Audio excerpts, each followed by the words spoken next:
Hey guys, welcome back to the channel. Over the past day, Tesla's share price has risen by nearly 7%. We are seeing markets more broadly actually rising decently today. Companies like Nvidia, companies like Amazon being up. Again, Tesla's gain of 7% is absolutely noteworthy. Just look at that 5-day trend now that we're seeing coming in with Tesla. Things are starting to look a lot better, and overall in the past month, we're now seeing really some sizable gains. 26.9% up in the last month. And even that 6-month chart now, you can see that recovery really starting to build. This is quite interesting, as we are seeing two conflicting messages coming out of Tesla.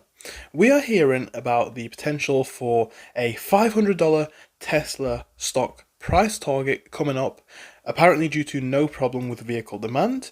This is coming from Wedbush Securities analyst Dan Ives, somebody who has upped his price target on Tesla to $500 from $350, and that represents a 46% upside, believing that the golden age for the autonomous is now on the doorstep for Tesla.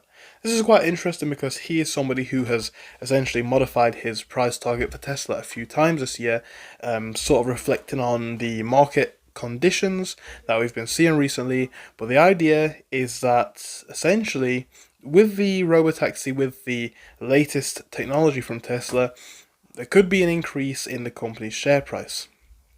Now, at the same time, Musk made it clear on the first quarter conference call that robotaxis will be in Austin and will be Model Ys.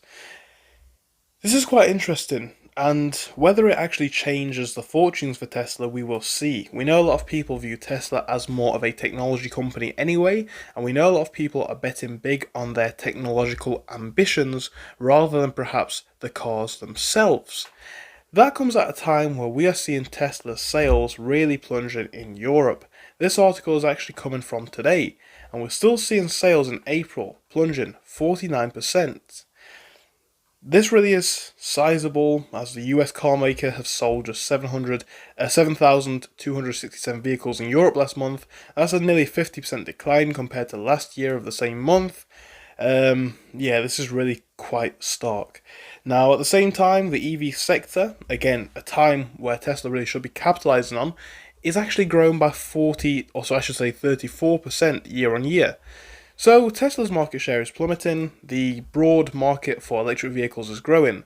The slump is part of a larger downtrend in European sales, which have plummeted nearly 40% in the first 4 months of 2025.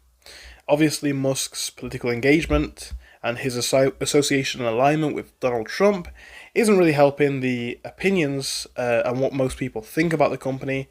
However, at the same time, we have seen Elon Musk suggesting that he intends to be at the helm of Tesla for the next 5 years, and has acknowledged spending part of his time in the government duties has, to some degree, impacted Tesla, as he would be significantly stepping back, reducing his time spent on DOGE, right, the Department of Government Efficiency.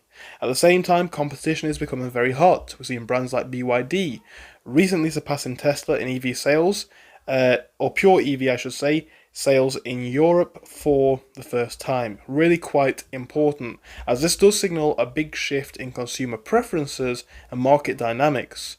Also, legacy automakers are worth paying attention to, as they are gaining ground on electric vehicles. And again, this is where things are going to become a bit more interesting. As I've said many times, guys, it is noteworthy. 5-10 years ago, Tesla really did have a market share, or arguably a market monopoly, on electric vehicles. There wasn't that many alternatives. You come into the market today, you can have luxury cars from real luxury brands. There's even electric Rolls Royces, right? And if you're looking for the most expensive cars and the most luxurious, Tesla's not going to be the best electric car. If you're looking for the cheapest, then Tesla's not going to be the best electric car in most markets.